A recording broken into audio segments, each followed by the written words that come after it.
బంగాళదుంప మసాలా కర్రీకి బాండీ పెట్టుకుని దాంట్లో నూనె తగినంత నూనె పోసుకొని 3 ఉల్లిపాయలు సన్నగా తరుపుకోవాలి, పొడవుగా తరుపుకోవాలి.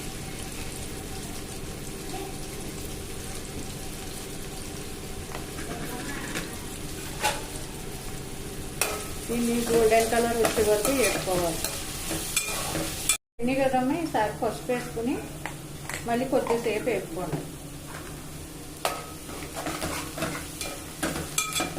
పసుపు వేయడం వల్ల మాడట్టదు.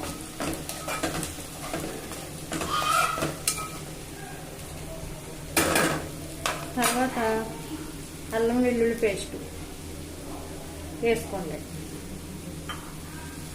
కొంచెం అల్లం, కొంచెం వెల్లుల్లిపాయ రేకలు కలిపి పేస్ట్ చేసుకోండి. మీకు కొంచెంసేపు వేగాక బంగాళదుంప వేసుకోవాలి. అవి వేగిన తర్వాత కొంచెం తగినంత కారం, 1 స్పూన్ కారం వేసుకుంటే సరిపోతుంది. తర్వాత కొంచెం కరివేపాకు వేసుకుని బాగా కలుపుకోవాలి.